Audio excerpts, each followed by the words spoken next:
Hey, so this is going to be a generic discussion board video. Here happens to be a discussion board. I'm not going to read the prompt to you, but just so you know, you have to answer the prompt. But what I am going to remind you of is, as soon as this comes on, you must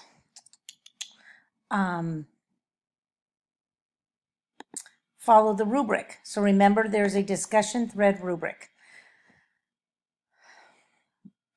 You have to answer the entire prompt, make sure you meet the length, and that non-specifics do not count towards the lengths. Grammar mechanics count. When you respond, make sure you're building upon your peers' post and not just responding, good job, that type of stuff. That will not count towards your minimum 3-sentence requirement for each of your peers. And then again, grammar does count. So make sure you are doing a good job on your discussions. Bye-bye.